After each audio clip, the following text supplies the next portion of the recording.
Hi everyone, in today's video we're going to have a look at marketing. So what you need to know is to understand what areas of research are needed when identifying target markets, what the term corporate identity is and what goes into branding as a whole, what needs to go on packaging including all key symbols, different types of advertising and promotion, and then how do you actually calculate profit. So first of all, before you can start to properly promote and sell a product, you need to have an aim of who you are actually targeting as a whole. Now, obviously, with coursework, you have a client and a client profile. So that's a very targeted person. But generally, never are products made and sold commercially for one individual person unless you've gone and had something commissioned specifically. What they are done is things are set to whole target markets and target areas. Now, depending on the different grouping, people have different preferences, different choices. So it could be to do with age bracket. So obviously someone who is 5 is going to have a much different taste to someone who is 13 compared to someone that is 21 compared to someone that's 35 and so on. So those can make quite a big difference. Gender can make a difference as well, although some people don't like to think that it can, but genuinely sometimes it does. Disposable income, so that's extra money they have after they paid for bills, rent, those types of things. How much extra disposable income do they have? Residential location, so where do they actually live? So different hobbies and different interests depending on where they live in the country or where they live in the world. And then recreational interests. So actually, what are people's areas, like their hobbies? So what are more people likely to invest in because they're interested in it? So along with that, so those are certain areas that you can break down into target markets. There are also certain things that can motivate customers to buy products. So that could be social or emotional needs. So those can break down. So you look down at the bottom right of the screen here. That could be things to do with your personal security, status, privacy, community, achievements, those sort of things. It could be family needs. So if it is someone that's got a young family or they've got older children or no kids at all, that type of thing. Budget pressures, and again that sort of links back to disposable income. So it might be if people do not have a disposable income, so they've got a lot more pressure around what they can spend. Then you've got brand loyalty or preference as well. Now lots of you probably do have a brand loyalty without really even realising it. The most common and simplest one to go is if you're a gamer and you know you either like to play on Xbox, PlayStation or PC. The same thing we said for what kind of trainers do you like. Do you normally always wear Jordans or Air Maxes or whatever it is, or clothing? Do you have a particular brand of t-shirts that you always like to wear? So some people just sort of get everything, but quite a lot of people sort of in their head they'll I know that I like this brand, it's always good quality, and that's what people tend to go with. So corporate identity, so this is basically the whole term for what goes into branding. Now companies are very, very protective of their branding, because that's how they're recognised globally. Now there's quite a few things that go into their branding. So that is things like the colours that they use, the actual logo that they have, or multiple logos, the fonts that they use, and the brand name that goes with it. So if we take something like Coca-Cola, which is really easy, yes, it's a red logo, but that particular shade of red is Coca-Cola red. Same with, say, McDonald's and that Golden Arches, the yellow, that particular yellow is their yellow. Same with Cadbury's and purple, and that is their Cadbury's purple. That's not to say that Coca-Cola own all of reds and anyone that uses reds is liable for lawsuits. It just means that particular shade of red is theirs. With logos, now everyone, the whole point of logos obviously is they're instantly recognisable. It doesn't matter what country you're in, it should be easily recognisable no matter what language barrier that there is. And again, companies are really, really protective of that. That's why if you see knockoffs and there's slight changes, companies will prosecute because you're essentially stealing their custom base. Fonts, obviously not all companies will have certain fonts, but particularly if they've got, say, writing in their logo, in their name, like Coca-Cola, like L'Oreal, those type of fonts, obviously that's their font, that's their Coca-Cola font. And then the brand name that goes with it. So all of those together are what make up the core of a brand, and they are very, very protective of it. Now what I've got here at the bottom right, so these are what are deemed as being the most valuable brands of 2020. Obviously, there are certain things that have happened in 2020 that mean certain companies have done particularly well, things like Amazon. But all of these, some of these, I'm sure you know and probably use quite regularly. Obviously, Apple is a very, very big one. A lot of people, like we talked about brand loyalty on the previous slide, a lot of people have very much strong brand loyalty to Apple. So they have iPhones, iPads, Mac computers, and they're just very much in that I'm an Apple fan. Some people go the other way and go, I'm just not having anything Apple. It's honestly, they pretty much do the same thing, let's be real. But it's just down to the branding and actually what people choose to prefer.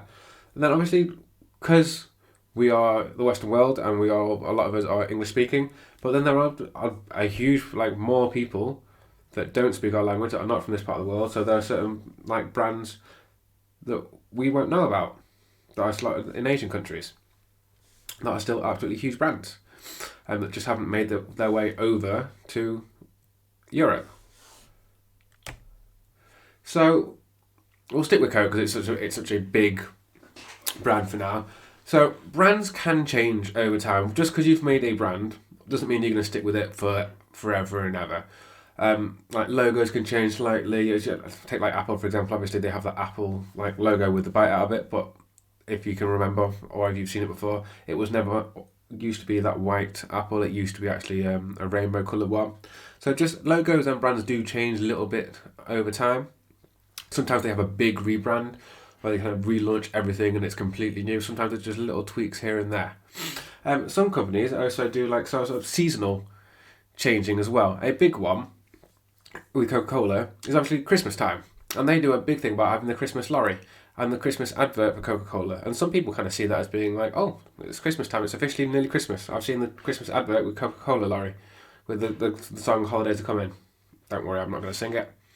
But that is a really, really good way of how you can make your brand be associated by other people with Christmas. Also, other little things they do, like things like having personalised, like just having names on bottles. Quite a simple thing, but that's sort of like emotional branding because it's kind of like, oh, everyone wants to try and collect their name on it, and it does have that big thing. So it's just clever little things that can be done to sort of psychologically make you think of that brand. Now, while we do this, we're talking about Christmas and Coca-Cola. Obviously, one of the most common myths is that Coca-Cola did the rebranding of Santa, and originally he was green.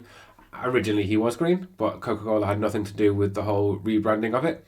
They've just taken his image and they've used it quite a lot. Other companies could choose to do that if they wished. They would have to do it slightly differently, obviously, because otherwise it would just be copying.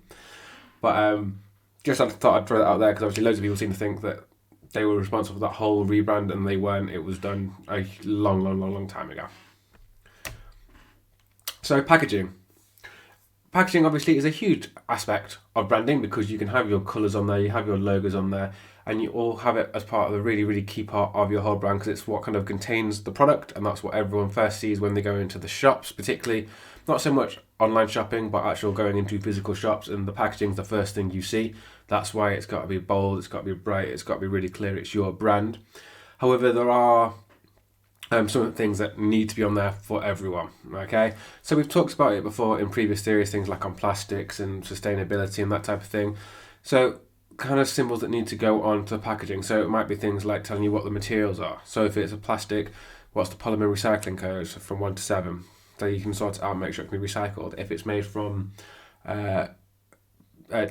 from timbers, has it got the FSC logo on it? Does it need Does it need a logo to tell you to recycle? Does it need anything like that? And then obviously if it's like food bases, does it need to have things excuse me, like allergy information? So there's certain things that must be on there regardless of what brand it is, but it is then also still a tool as well as part of a promotion. And then again, we'll stick with Coca-Cola because it's such a big brand. They change their packaging to have Christmas, so they then got like Christmas themed Coca-Cola bottles as well. So global marketing. Obviously, we are now living in a world where you can buy a product from so many different parts of the world. Obviously, things like Amazon, you can ship internationally. And it really is now a global market where you can't just buy what is local to you. You can buy it from wherever you want. So with that, and obviously you've got different international audiences, in order to sort of get the biggest customer base is a lot of companies will just have their product, but then they will change them slightly to make it have a more universal appeal. And the biggest example of that is someone like McDonald's. McDonald's are in so many different countries, and if you've ever been to a McDonald's when you've been abroad, it looks pretty similar, but there will be some slight changes to the menu to just tailor towards that country's preferences. Okay, that's why occasionally when you see it in England and they say, oh, coming for this month only, and then they have like the American menu. That's just to show, oh, look, these are the different things we have in America. If they have it in China, if they have it in Germany, in the Philippines, in India. So it'll still be the McDonald's brand and it'll still have the ingredients, but it'll be changed slightly to tailor more towards that country's preferences. And this is just one example. Loads of global massive companies will do that. So it'll be the same thing, but they'll tweak it slightly just to make it more accessible and more appealing to the different market. So in terms of advertising promotion, there are loads and loads of different types of advertising, and actually more are developing as we go on. Obviously, you got the standard ones like the TV, radio, magazines. Those are sort of like the standard ones that everyone sort of remembers and knows about. Then you got things like internet pop-ups that happen quite a lot. Like those annoying little boxes that you see and you can always try and avoid it, and sometimes they just pop up on your phone or anything like that. Then you got billboards like on the side of the road, bus shelter posters, those sort of things.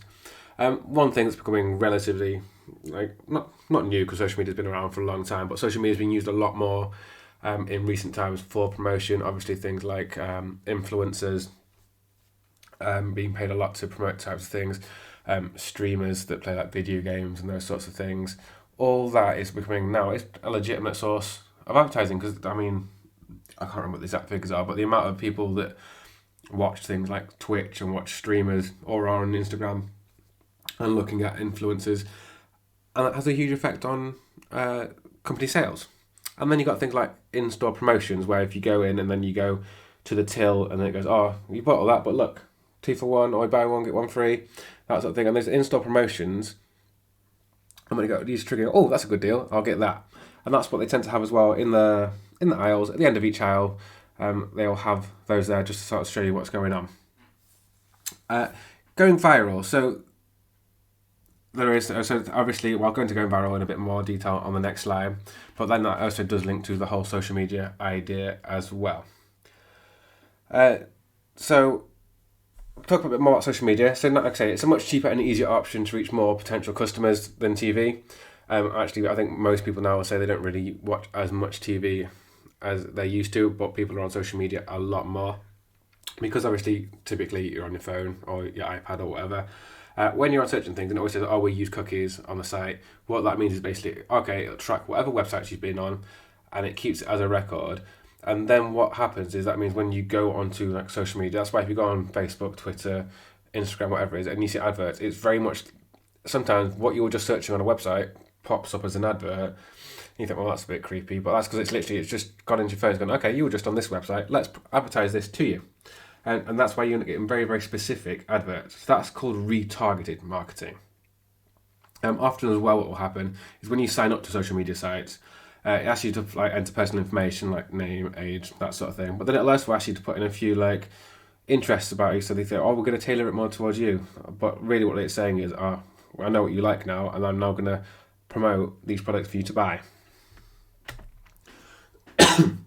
So advertising in sport. Obviously, sport is a huge thing, and there are sports all around the world, and some sports are absolutely global. Things like football, obviously, is an incredibly global sport. So advertising can either be taken as like a whole team, or it can be like as individual athletes. So like individual football stars can have their own endorsements, their own sponsorships, or like teams can have their main shirt sponsor. I'll talk about F1 because it's a sport I'm a big fan of and I know quite a lot about. F1 is known for being the richest sport in the world and actually having the widest global appeal because it's raced all around the world and they've got races from all around the world, and it's a very rich sport. So they will have, if you look, this is the most recent Ferrari. We got Charles Leclerc and Sebastian Vettel, the current race drivers, but the amount of advertising space that they have all around the car. So they got the main, obviously, I don't know if anyone knows anything about F1, but Pirelli being the normal tyre. Shell have always been with Ferrari for a very, very long time. Minowa, Ray-Bans, UPS, Hublot, all of these are huge, huge brands, not necessarily in England, but in other countries that watch it. So you also will have, obviously, you've got a German driver and I don't know what the term is, from Monaco, Charles Leclerc, but you'll have more brands for the countries that they're from because people will follow that. So a driver that is English, that's driving, so like George Russell, who drives in a Williams, he'll have more English adverts on his car compared to, say, Sergio Perez, who is a Mexican driver. He will have more Mexican advertisements on his car because Mexican fans will support him. So that's sort of how it tailors more towards your own preferences. And we talk about TV adverts as well, and we'll link that to sport. What they can do during sporting activities, so in break times, you can then advertise for those slots as well. So during the Super Bowl, which obviously is the big grand final of American football, a 30-second advert cost £3.8 million to buy that 30-second slot in 2018. So it's a huge amount of money to pay for TV. Whereas if you've got like social media, it's an awful lot cheaper. It's certainly not £3.8 million worth of advertising. And then we'll stick with social media a little bit more. So obviously then, a little bit outdated, 2019, and you're looking at who like the most, like the biggest Instagram names are, and obviously then when they advertise things, they get paid for it. But the amount of people that are following, like Ronaldo, The Rock, Kim Kardashian, Taylor Swift, those sort of people, like so many followers. So you think rather than, like, they might not be watching TV, but someone's following Cristiano Ronaldo and you go, oh, I got these new boots. A lot of people are going, oh, you know what, I'm going to get those boots because Ronaldo's got those boots. Or Kim Kardashian and makeup. I don't know anything about Kim Kardashian, but I assume she sells makeup. And those sorts of things. And you even got, so let's talk about going viral as well. So going viral is the term basically that a message is sent out, and then if one person shares it to 2 people, then 2 people share it to 5 people, and 5 people share it to like 50 people, and it kind of spreads like that. So typically what will happen is companies will try the whole idea of going viral in the introduction and growth stages of the product life cycle. So on the right hand side here, you've got what is essentially known as the product life cycle. So what you have is introductions when like the product is first launched into the market, where sales are quite slow because it's not really known that much, so you're not really making much of a profit. The growth is when you start to like pick up, popularity starts to come in, you start to get a lot more known, sales start to pick up before you go into maturity where your sales sort of peak, and then you go into decline a little bit unless you have a little product extension. So going viral is when like that's the time when you're trying to get as many eyes on your product as possible. And that's really what you want to try and do, is go viral like in the introduction stage and the beginning of the growth stage, because that's what will kind of make your product explode as much as possible. Now, going viral, easier said than done, because some people will think like, I'll get this viral video idea and it just doesn't take off. So it's not a guaranteed thing. People can try. I mean, I always try and do like silly, funny adverts, or you get pretty people on it, or you get like animal, like all these sort of things you can try to go viral, but you can never 100% guarantee that going viral is going to work. So last thing we need to go over for marketing, so you understand the whole concept of how companies will like promote and sell themselves, is then how do you actually like calculate like costs and profit and that sort of thing. So the cost of products and manufacturing can be broken down into 2 things. So you've got direct costs and indirect costs. So direct costs are associated with making a specific product. So that could be like the labour, so actually you physically doing it, the materials, consumable product supplies, and factory overheads, so things like tools, machinery, that type of thing. Indirect costs are those that are not specifically associated with making that one product, but involved in running the business as a whole. So like things like the admin, security, maintenance, the electricity bill, rent, that type of thing. Okay, so direct cost, indirect cost. So what you need to do is calculate the cost per unit, one unit with one single item. So it's like total direct materials costs, add that to your total direct labour costs, plus total manufacturing overhead costs, and divide it by the number of units made, and then you get the cost of one particular unit. So I'm going to run through an example for you now. So you would find this in a question. It will probably be like a 2-3 part question, probably worth 6 marks, that type of thing. It's worth noting as well that obviously in the maths questions you need to show you're working out, because even if you end up with the wrong answer, if you show the working out process, you will still get some marks, but not all of them. So a designer, maker of furniture needs to calculate what they need to charge per chair, so they know that they want to earn a gross salary of £22,000. That's before tax. So 8 steps to it. So first of all is calculate the cost of overheads, so workshop rent, insurance, etc. So in this example, we'll call that £12,500. So then step 2 is decide how much time will be spent per week making the actual physical product. So in this example, 40% of a typical 40-hour working week, assuming as well that they take 4 weeks off per year, like a holiday in the summer or Christmas or whatever. So they need to calculate their hourly overhead costs. So 48 weeks, obviously 52 weeks in a year, 4 weeks holiday, so 48 weeks times 40 hours a week times 40% gets you 768 hours a year. So that's how many hours they're working. So divide the yearly overhead cost by the number of hours worked. So the overheads are 12,500. So divide that by 768 hours, which gets you £16.28. So calculate the required hourly wage. So 22,000 divided by 768. So that gets you £28.65. So step 5 then is calculate the total hourly rate. So hourly wage plus overhead costs. So £16.28 plus £28.65. That gives you a total of £44.93. So then work out how long it takes you to make one chair. Now, in the example, it says 2.5 hours. In the proper question, it would always tell you that as well. You wouldn't have to suddenly start calculating how long it takes them to make the chair. That would just be information it gives you. And then step 7, multiply the hourly rate by the time it takes to make one chair. So it makes 2.5 hours, which will cost £44.93. So in total, that would be £112.33. Then add in the materials cost to the hourly rate. So in this example, materials cost per chair is £15, which then gives you a total of £127.33. So that's how much it costs to make one chair, including someone's, like, the maker's time's worth. That's how much it's going to cost me in terms of my labour, in terms of my materials, in terms of resources, everything. That's how much a manufacturer would charge. It is worth noting as well, though, that retailers, so obviously the maker isn't going to then sell it. They'll sell it, but they'll sell it to a retailer who will then sell it in a shop. So generally what will then happen is the price is doubled, and that's what you get the RRP, which is the recommended retail price. So typically it's double whatever the manufacturing costs actually were. Okay, so a couple of questions for you to answer. So 7 questions. What I'm going to do, can you pause the video, have a go at answering it, and then unpause the video and I'll go for the answers.